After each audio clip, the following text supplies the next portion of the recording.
Ganda mag-hike sa lugar na ito mga kababayan. Walang usok. Walang ganong masusulubong. Kasi nasa tabing riprap ilog, papuntang dagat to mga kababayan. Papuntang dagat ito.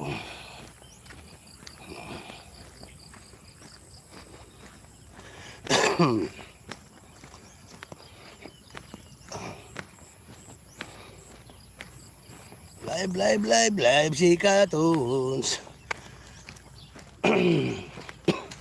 Sa kabukiran, minsan kami ay namasyal. Kasama ko ang aking barkada. Ayan mga kawayan, oh. Ang ganda na ng ilog, oh. May tubig ng ilog. Oh.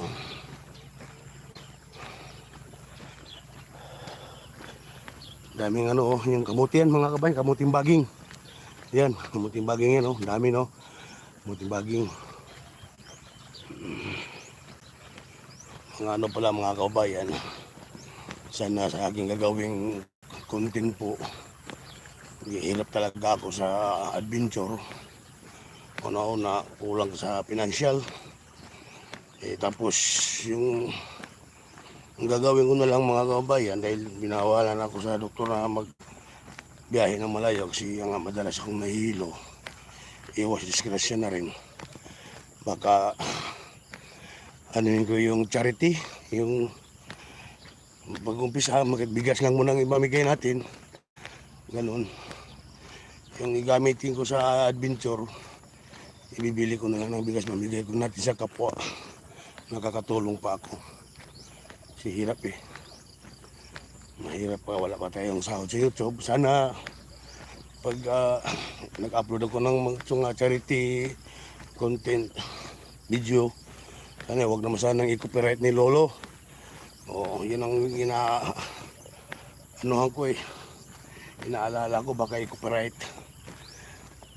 Sana wag naman. Kasi hindi na kaya ni Katons yung mag-adventure malayo. Na medyo may edad na si Katons.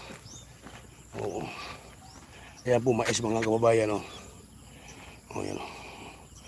May klaseng pagkatanim. Oh, yan, oh. Napuno sa damo, tsaka walang abono yata. Yan, oh, may bulaklak na, oh. May bulaklak na yung mais, pero ang baba.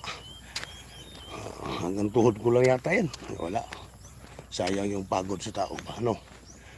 Hindi na lang nilubos. Hindi na lang ibinigay ng todo ng kailangan ng kanyang tanim na mais. O, ibibigay mo yung abono, spray. Ibibigay din naman ng mais yan eh. O, gaganda mong mga pananim.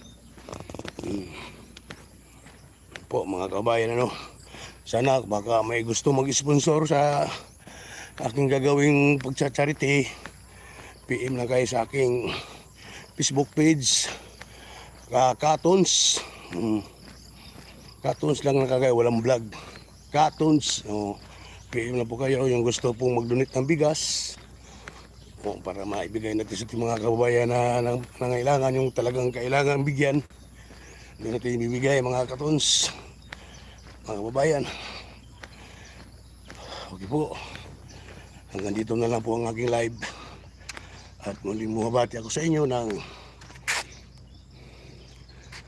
isang maligaya at manigong bagong taon sa ating lahat mga kababayan. At tayo po'y mag-iingat lagi, laging manalangin po sa ating Panginoon Diyos dahil hindi natin alam kung ano mang narating na mga